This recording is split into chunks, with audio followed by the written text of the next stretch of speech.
I had just parked my old car in front of St. Michael's Church when I saw Amanda standing by the door, chatting with a few people.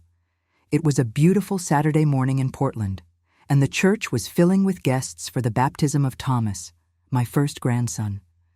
I had spent weeks embroidering a little blanket for him and could hardly wait to finally hold him in my arms. I grabbed my purse and the gift I had wrapped so carefully, then started walking toward the entrance. When Amanda saw me, her face changed completely. She quickly excused herself from the conversation and marched straight toward me, blocking the church steps. "Catherine, what are you doing here?" Her voice was cold as ice. "It's my grandson's baptism, Amanda.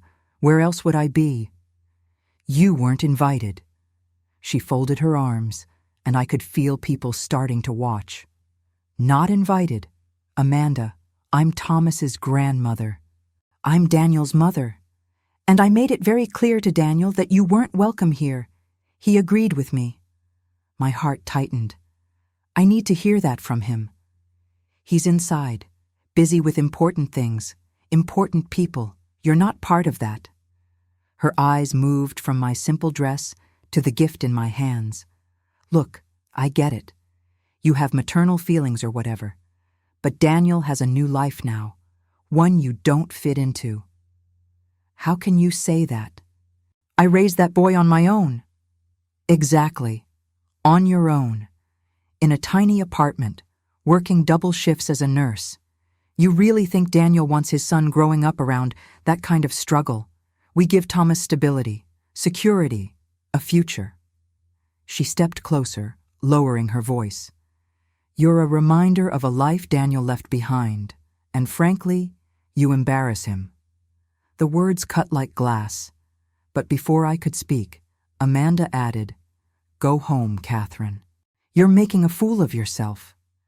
Something inside me broke, not out of sadness, but from a fire I didn't know I still had. "I'm going into that church," I said, my voice trembling but firm. "I'm his grandmother." Amanda rolled her eyes and turned away. "Suit yourself. Don't say I didn't warn you."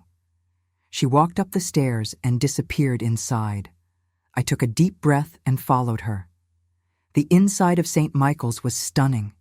White flowers decorated the pews, and at least 50 people were seated, waiting for the ceremony to begin. I saw Daniel near the altar, holding baby Thomas. My heart swelled at the sight, my first glimpse of my grandson. He looked so beautiful in his tiny white baptism outfit. I began walking down the central aisle toward my son. Some people recognized me and smiled. Others just looked confused.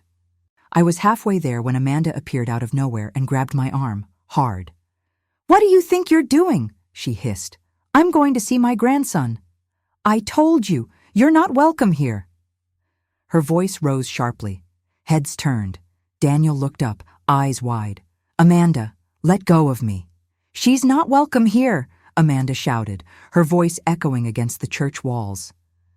The room fell silent. "This woman has no right to be at this baptism. She wasn't invited. She's not part of this family."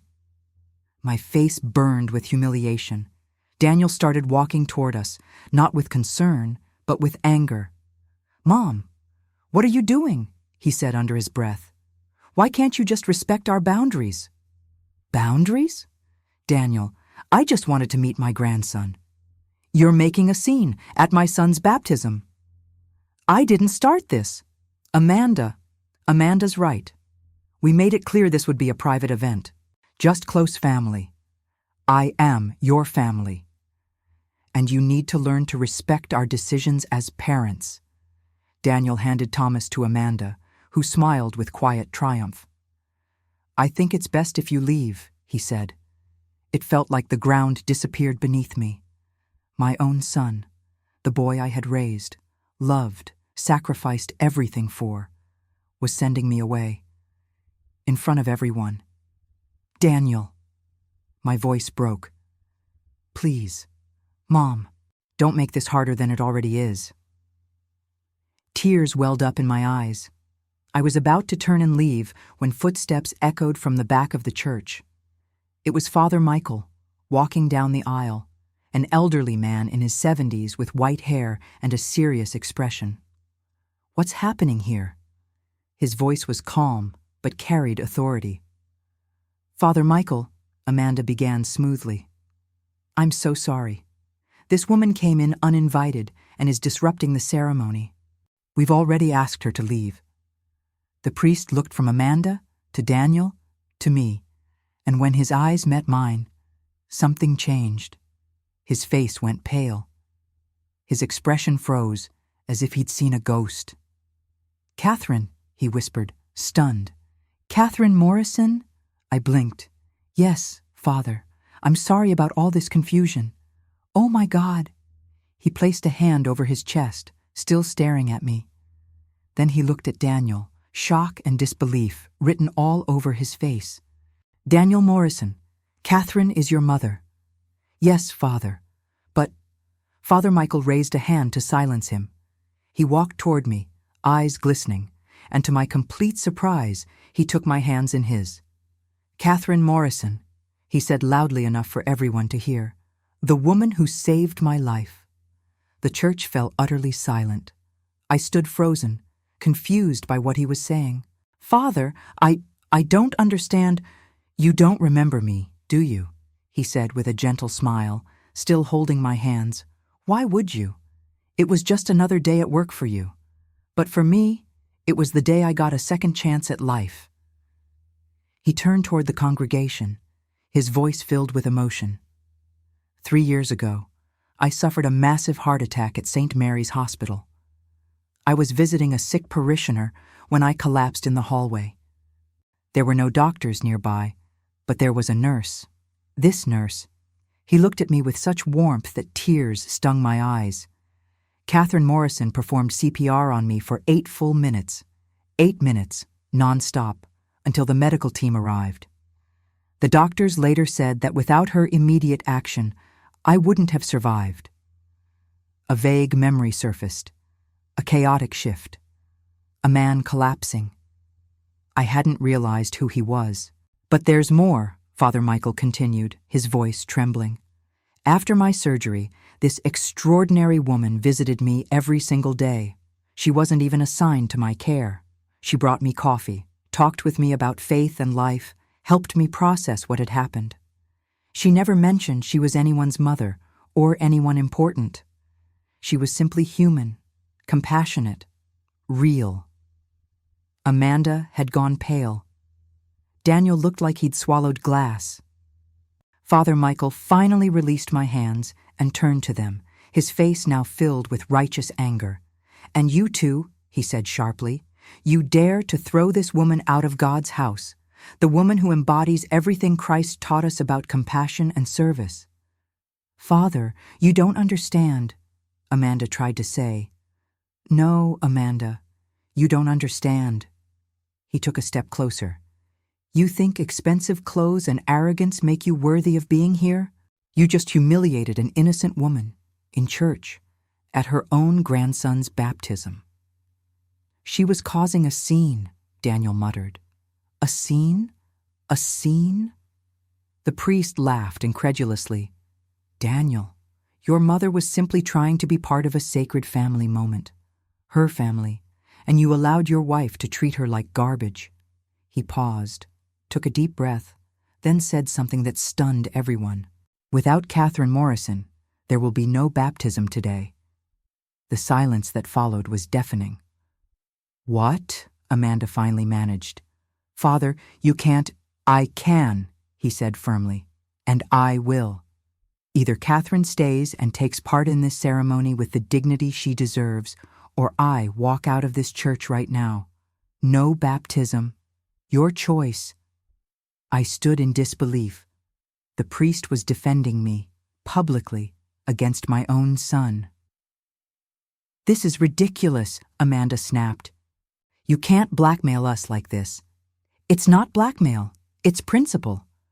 Father Michael's tone was calm but unyielding. "I won't bless a child in a family that shows such cruelty and lack of basic compassion. If you can't honor the child's grandmother, how will you teach him about love and family?" Daniel looked torn, glancing between Amanda, me, and the priest, panic in his eyes. Amanda realized she was losing control. She clutched Thomas tightly and forced a smile. "Fine," she said through gritted teeth. "Catherine can stay." But I saw the venom in her eyes, and in that moment I knew this was far from over. The ceremony went on, but the tension was thick. I sat in the back pew, even though Father Michael had told me to stay near the altar. Amanda whispered something to Daniel, and they made sure I was pushed further away. It didn't matter. I was there. I saw my grandson baptized. That was more than I expected an hour earlier. Afterward, there was a small reception in the church hall. I stood by the doorway, unsure if I should go in. Father Michael approached me. "Catherine, you're coming to the reception, right?" "I don't know if I'm welcome." "You are." He placed a reassuring hand on my shoulder. "And there's something I need to talk to you about. Something I discovered recently that worries me deeply." My stomach tightened. "What is it?" "Not here. Go to the reception, spend some time with your grandson, then come to the sacristy. We'll talk privately." He walked away before I could ask more. At the reception, Amanda ignored me completely. Daniel barely looked my way. But I did get to hold Thomas. For exactly 3 minutes. Amanda hovered over me like a hawk, counting every second. Those 3 minutes were everything. Holding him, feeling his little hands, looking into his blue eyes, every insult, every humiliation was suddenly worth it. "Your time's up," Amanda said flatly, extending her arms. I hesitated but handed him back. She turned away, surrounding herself with her rich friends, building a human wall between me and my grandson. I stood there alone, eating a tasteless piece of cake, when I overheard 2 women whispering behind me. "Did you see that embarrassing scene at the church?" one said. I did. That was Daniel's mother, the nurse. Apparently, Amanda told me she's obsessive, calls them every day, shows up uninvited. That's why they're moving. Moving? My heart stopped. Moving where? California, San Francisco. Daniel's transfer is already approved. Amanda says she's thrilled. Finally some distance from that problematic mother-in-law. It felt like someone had punched me. They were moving across the country when it hadn't told me. Suddenly everything made sense. The distance, the hostility, the secrecy. They were cutting me out completely. I left the reception and went straight to the sacristy. Father Michael was waiting, a folder open on his lap. "Catherine, sit down," he said gently. "Father, I just found out Daniel and Amanda are moving to California, and they didn't tell me." "I know, and there's more." He sighed heavily. "A few weeks ago, they came to me for marriage counseling. During one of the sessions, Amanda left her bag here. When I went to return it, it was open, and I saw documents inside that disturbed me deeply." "What kind of documents?" "Legal papers. She's been consulting an attorney about getting a restraining order against you." The world stopped. "What?"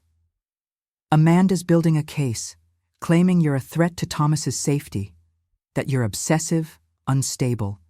She's been collecting supposed evidence, phone calls, messages, even photos of you near their house." I could barely breathe. "But I only call Daniel a few times a week. I've never—" "I know. She's manipulating everything. Her goal is to make sure that once they move, you'll be legally banned from seeing your grandson." Tears filled my eyes. "She wants to erase me completely." "Yes," he said softly. "And Catherine, there's something deeply wrong in that marriage. The way Amanda speaks to Daniel, the way she controls him, it's not healthy." "What should I do? I can't lose my son and my grandson." "You fight," he said firmly, "legally, if you must. But most of all, document everything. Every call, every message, every visit. Show that you're not who she's trying to paint you as." He reached into his pocket and handed me a business card. "This is Sarah Chen. She's a family lawyer, part of this parish. She works pro bono when she believes in a case. I've already told her about you. She wants to meet on Monday. I took the card with trembling hands. Father, I don't even know how to thank you. You already did, he said, smiling sadly. You saved my life once. Now it's my turn to help save yours. I didn't sleep that night. I lay awake, staring at the ceiling of my small apartment, trying to process everything. My daughter-in-law wanted to erase me from her child's life. My son was letting it happen, and they were leaving the state. But Father Michael's words echoed in my mind. Document everything. Monday morning, before my hospital shift, I went to Sarah Chen's office, a small, modest space downtown, nothing like the sleek firms Amanda probably used. Sarah was a warm Asian-American woman in her 40s with thick glasses and a steady, calm voice. She offered me coffee and asked me to tell her everything. When I finished, she was already filling pages with notes. All right, Catherine, she said. I'll be honest. This is serious, but not impossible. Amanda's trying to build a toxic grandmother case so she can justify cutting you off. But she'll need real evidence, and she doesn't have it. So what do I do? First, stop calling so often. I know it feels unfair, but we have to take away her ammunition. From now on, only reach out when invited. Birthdays, holidays, family events, and document everything. That feels cold. It's not cold. It's strategic, Sarah said gently. Catherine, you seem like a loving mother, but the legal system doesn't care about good intentions. It cares about proof.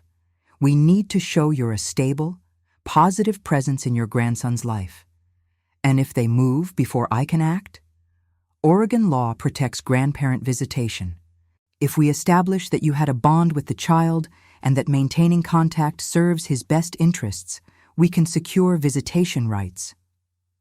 For the first time in days, I felt a flicker of hope. But you have to be completely honest with me, Sarah continued. Did you ever do anything that could be misinterpreted? Show up unannounced? Make any comments that could sound threatening? I thought hard.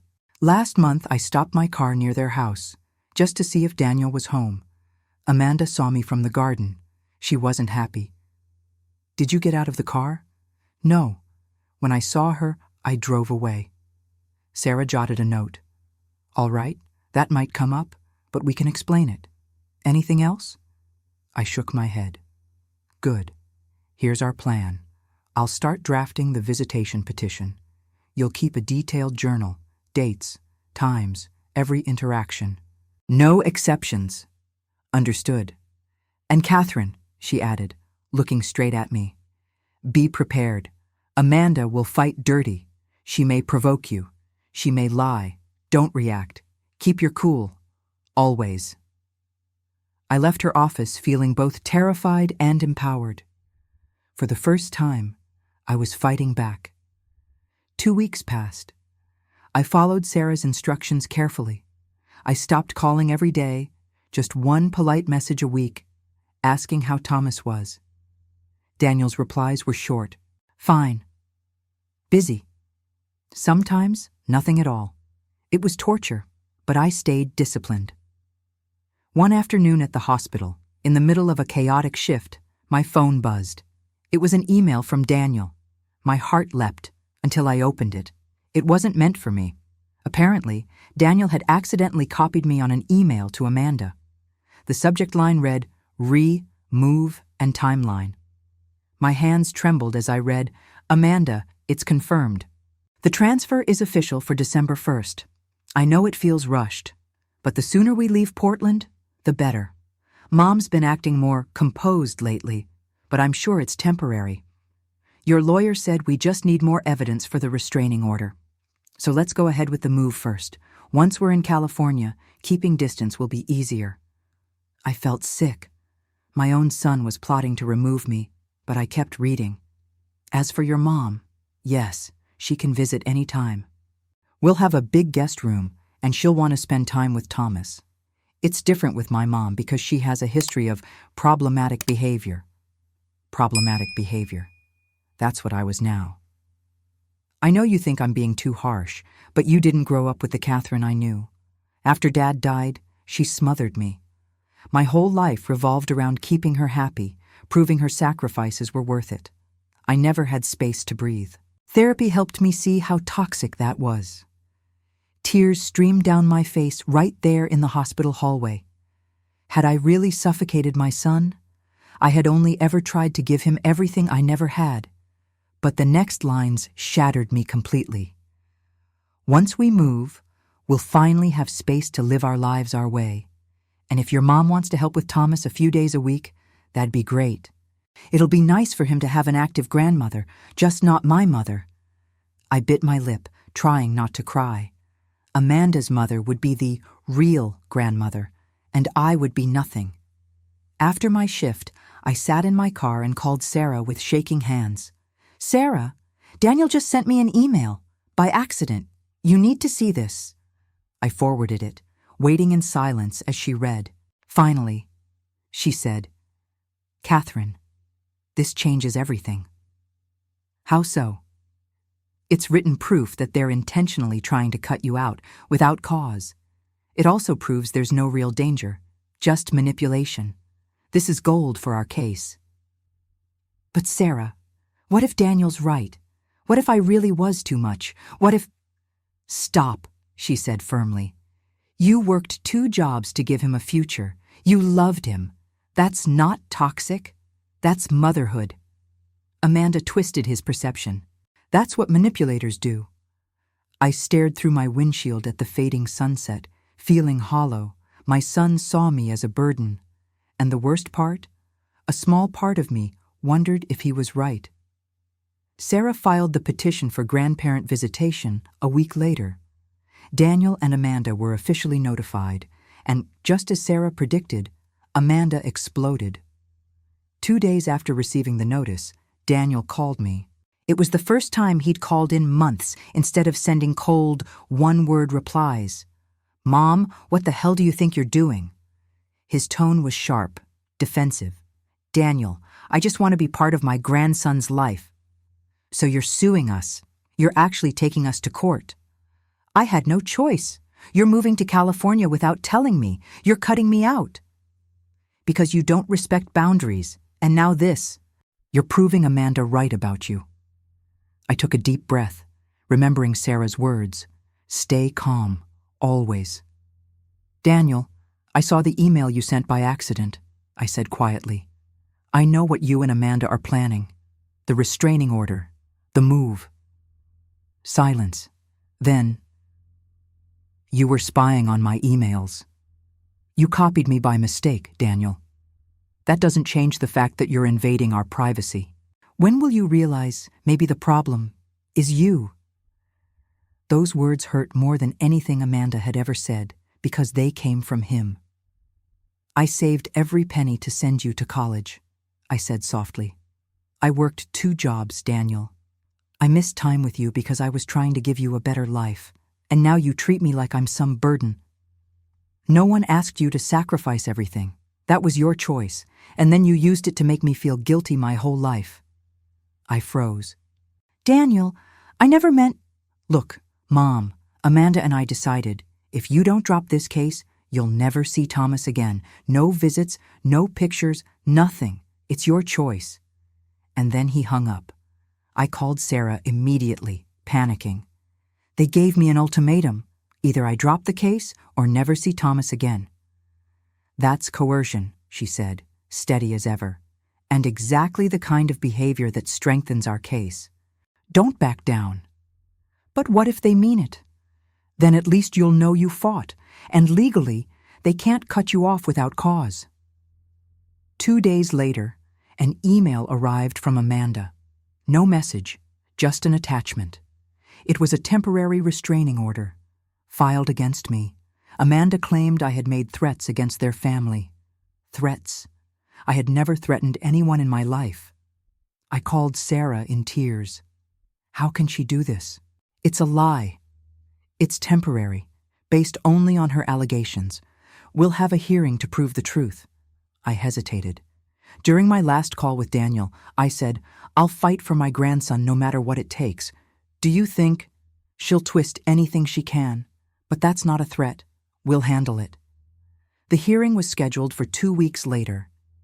In the meantime, I was legally barred from contacting Daniel, Amanda, or Thomas.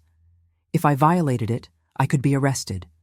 During those 2 weeks, something unexpected happened. One night, after a late hospital shift, a woman approached me in the parking lot.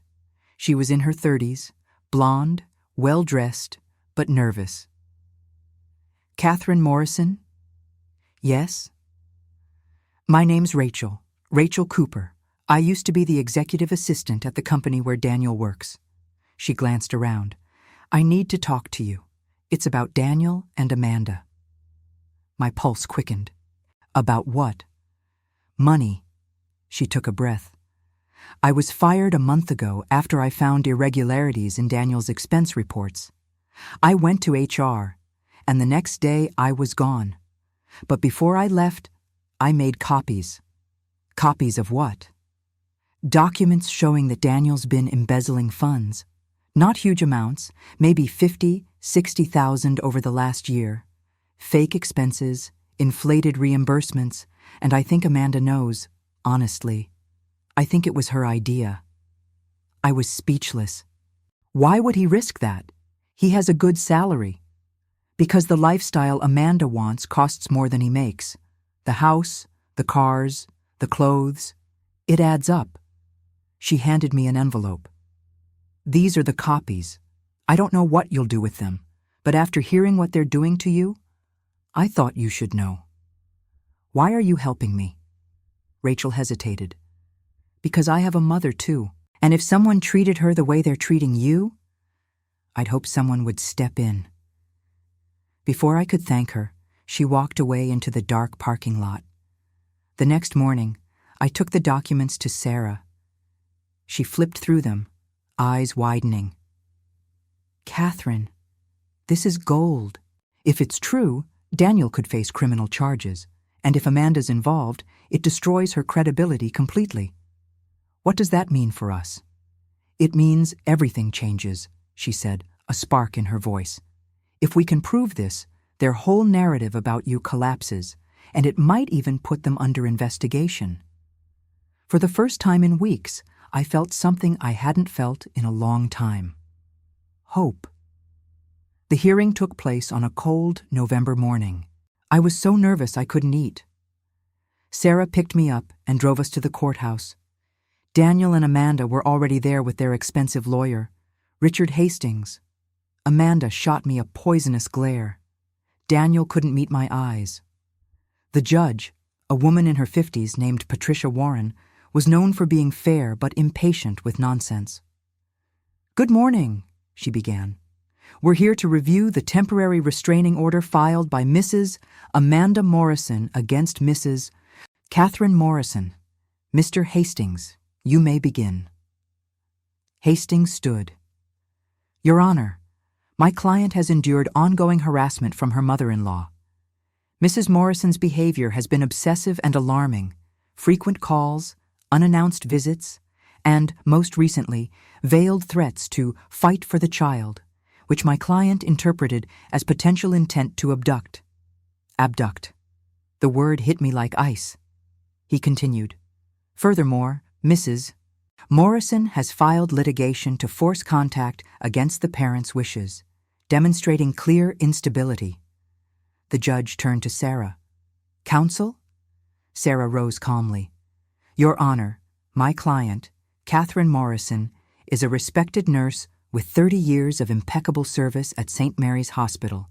No criminal record, no history of violence, no threat to anyone. The so-called frequent calls were 2 or 3 per week, normal family contact, not harassment. And the alleged threats? The judge asked. In a phone call, my client said she would fight to be part of her grandson's life. That refers clearly to legal action, not violence. To call that a threat is absurd. Judge Warren made a note. Proceed. Amanda was called to testify. Perfectly composed, she took the stand, conservative navy dress, subtle makeup, the picture of grace and victimhood. "Mrs. Morrison," Hastings said, "please describe your mother-in-law's behavior." Amanda sighed dramatically. "Since Thomas was born, Catherine has been intense. She called several times a day, sometimes late at night. When we asked for space, she started showing up uninvited. Once I caught her sitting in her car outside our house, just watching. It was terrifying." "And the threat?" "Yes. When Daniel told her we needed clearer boundaries, she said she would fight for Thomas no matter what. Given her intensity, I took that seriously." Sarah stood. "Objection. That's subjective interpretation." "Sustained," said the judge. "I just want to protect my son," Amanda continued, voice trembling perfectly. "Catherine may mean well, but she scares me. I don't want Thomas exposed to that obsession." It was a flawless performance. Even I almost believed her. Then came Sarah's cross-examination. "Mrs. Morrison, exactly how many times did Catherine call in a week?" Amanda shifted. "I didn't count." "But you said several times a day. That would be at least 14 calls per week. Do you have phone records?" "I didn't keep them." "How convenient." Sarah pulled out papers. "Because I did. Over the last 6 months, Catherine called an average of 3 times a week. 3, not 14. Were you lying under oath?" It felt like more because she also texted, "I have those too. 4 to 5 short texts per week, always polite, hardly harassment." Amanda's face reddened. "About the visits, you said she came unannounced several times. How many, exactly?" 5 or 6. We have messages showing she visited exactly 3 times, and in 2 of those, she asked permission beforehand. Again, were you lying?" Hastings jumped up. "Objection! Counsel is attacking my client." "Overruled," said the judge. "Continue." Sarah smiled slightly. "Isn't it true, Mrs. Morrison, that you and your husband plan to move to San Francisco to get away from Catherine?" "That's irrelevant. I have an email from your husband confirming it." She handed it to the judge. "And isn't it also true you plan to file a permanent restraining order based on fabricated claims?" "I was protecting my family." "Protecting or manipulating?" Sarah's tone sharpened. "Tell me, Mrs. Morrison, why is your own mother always welcome, but Catherine is not?" Amanda froze. Silence. The judge leaned forward. "I've heard enough. Step down." Amanda returned to her seat, shaken. Daniel reached for her hand, but even he looked uneasy. "Your Honor," Sarah said, "I'd like to call Father Michael Patterson." The priest entered, took the oath, and sat. "Father Patterson, do you know Catherine Morrison?" "Yes. 3 years ago, she saved my life after I suffered a heart attack." "And in your experience, what is her character?"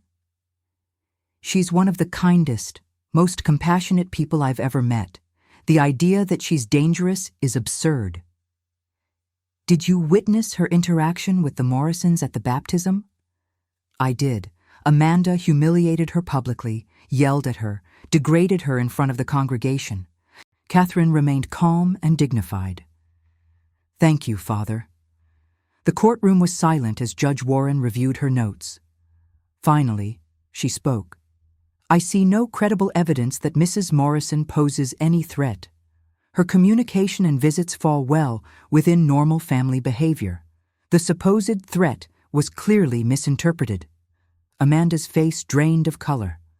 "What does concern me," the judge continued, "is the pattern of exaggeration and manipulation on the part of Mrs. Amanda Morrison.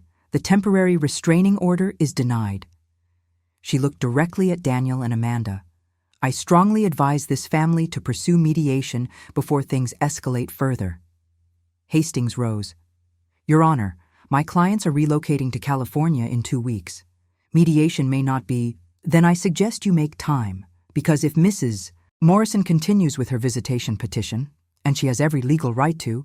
You'll be flying back to Oregon repeatedly for hearings. Is that what you want?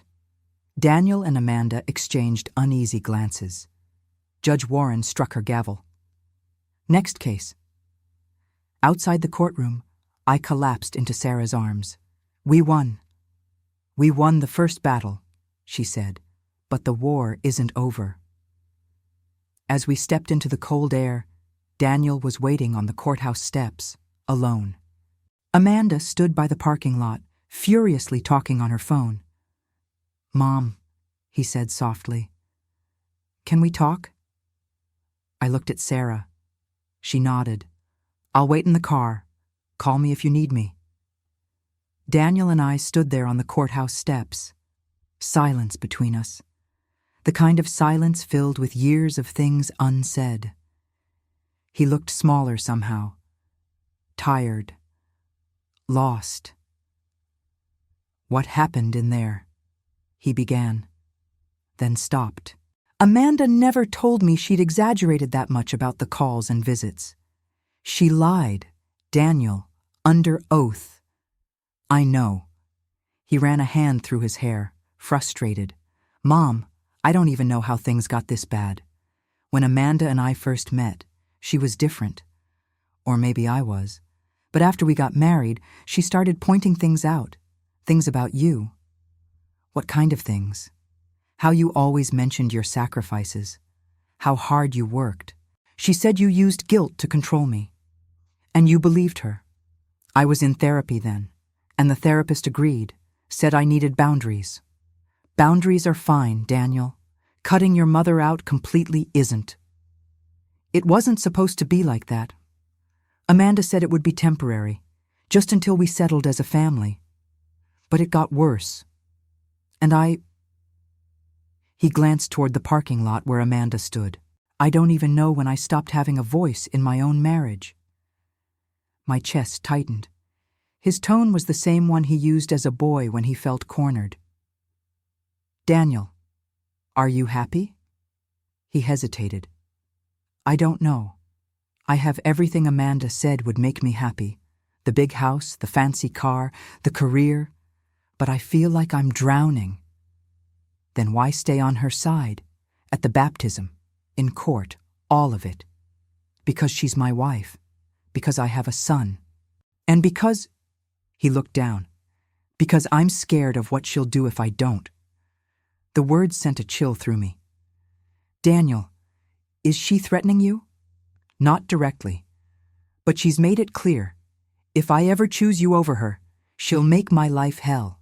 She's threatened divorce, full custody of Thomas.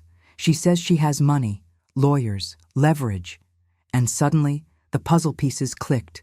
The embezzlement, the control, the fear. Daniel, I need to ask you something. Be honest. He looked at me warily.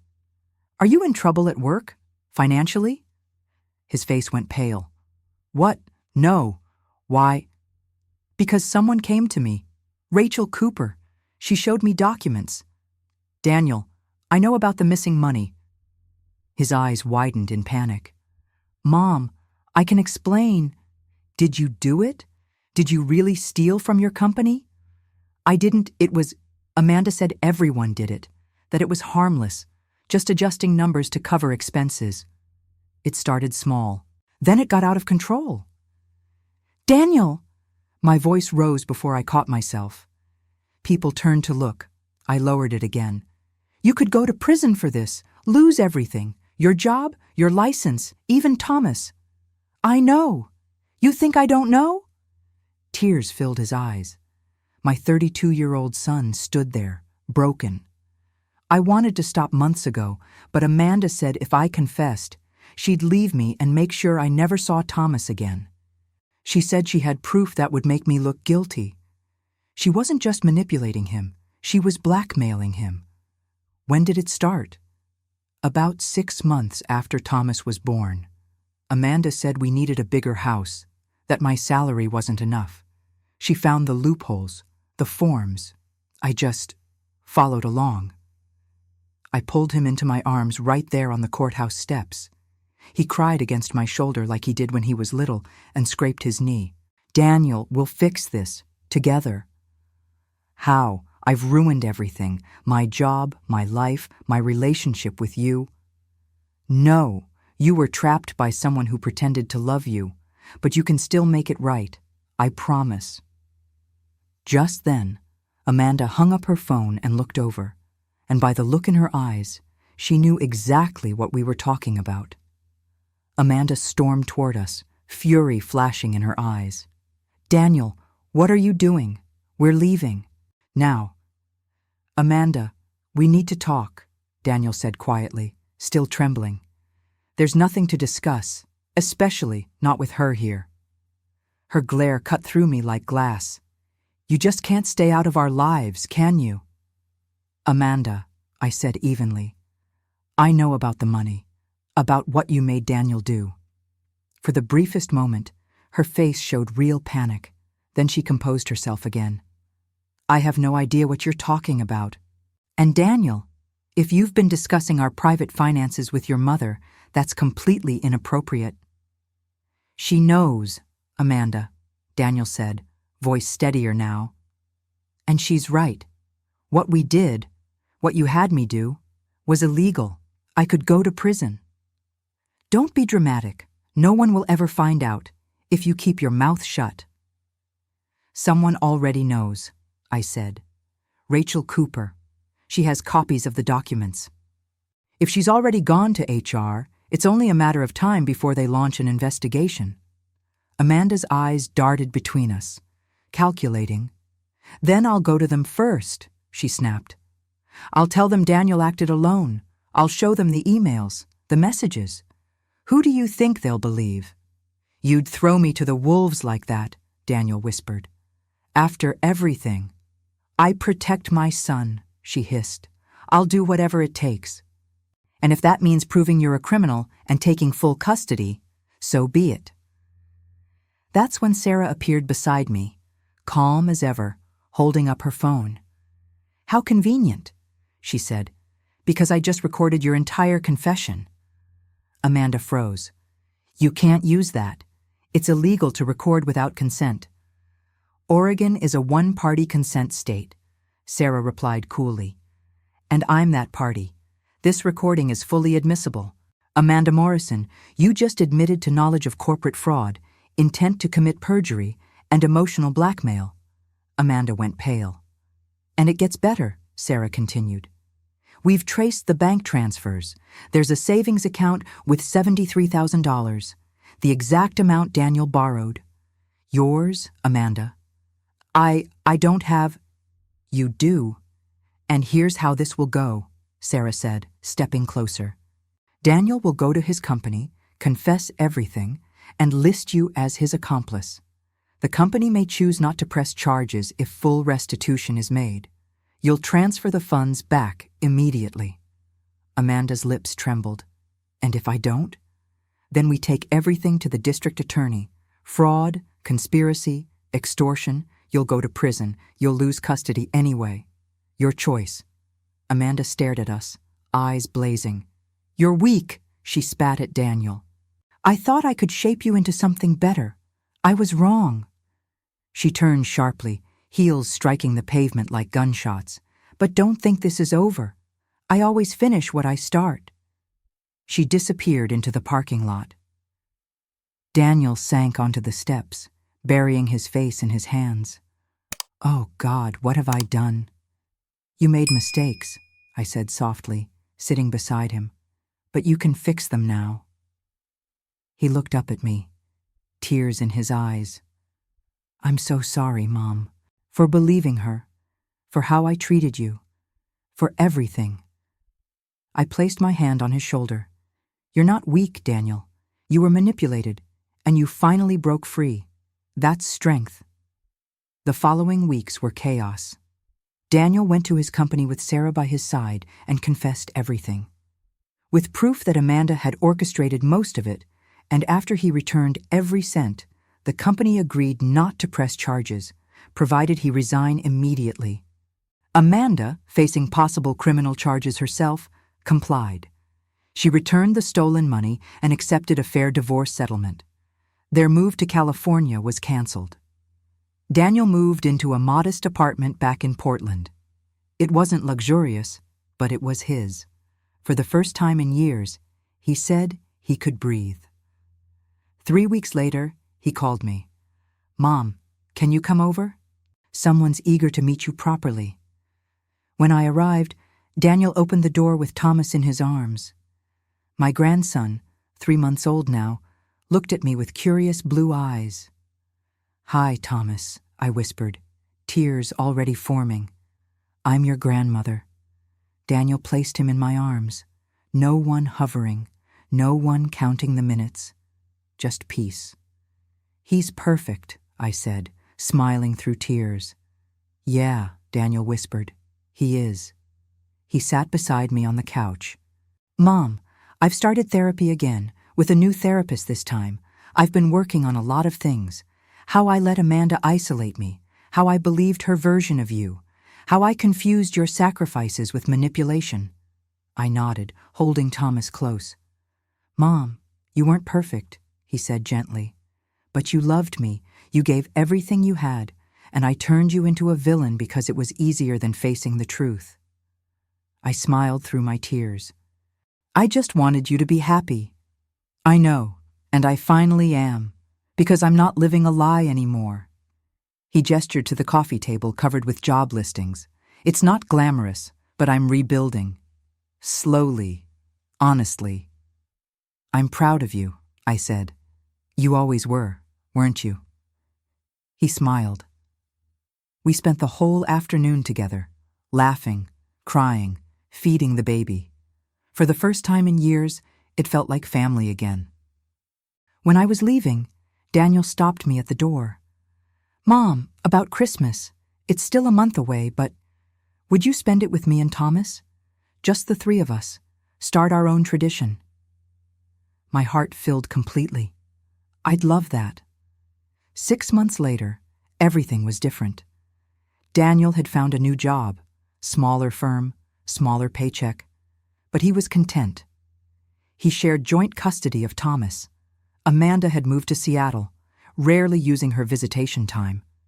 She was already dating someone new, chasing the same hollow dream. As for me, I saw Thomas 3 times a week. Daniel called whenever he needed advice or just company. We were rebuilding, learning boundaries, healing the right way. One afternoon at the hospital, my supervisor called me into his office.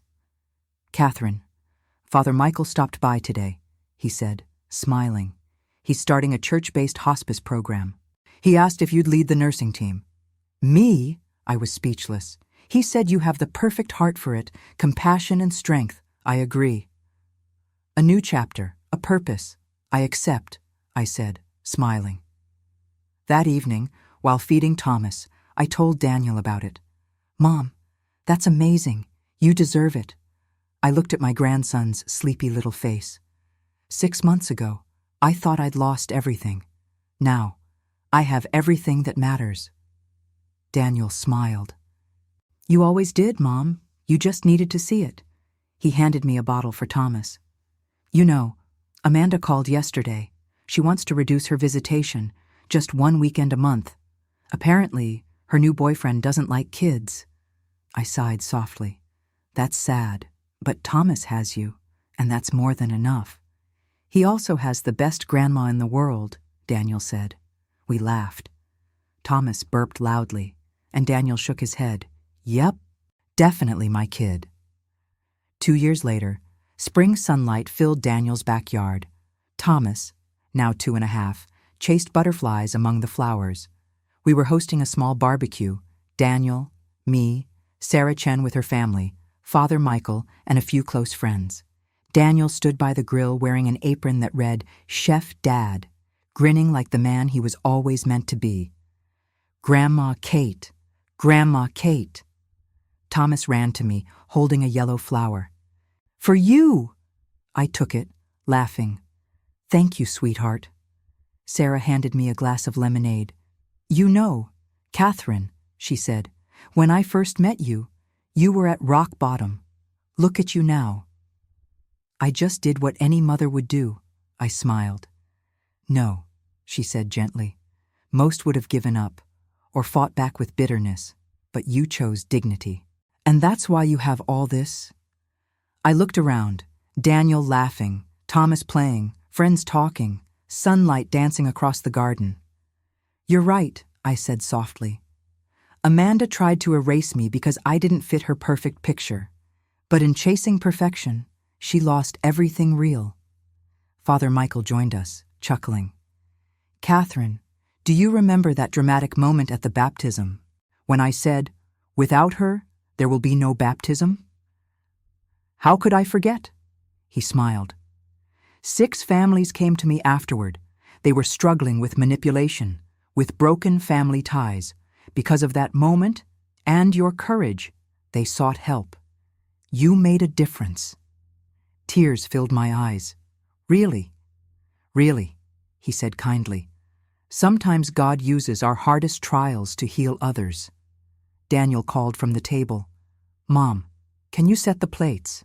You always make it look nice. Of course, sweetheart. As I arranged the table and watched Thomas giggling in the swing, a thought settled over me like sunlight.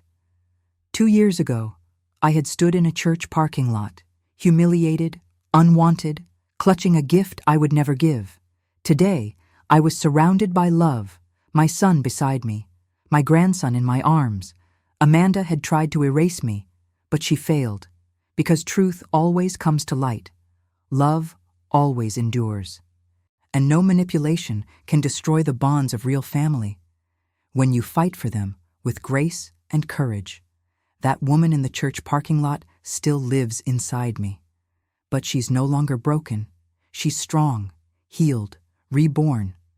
And as I watched my son laugh with his child, I knew every tear, every humiliation, every painful step had led me here. I had my son back. I had my grandson. And I had myself. And that, in the end, was all that truly mattered.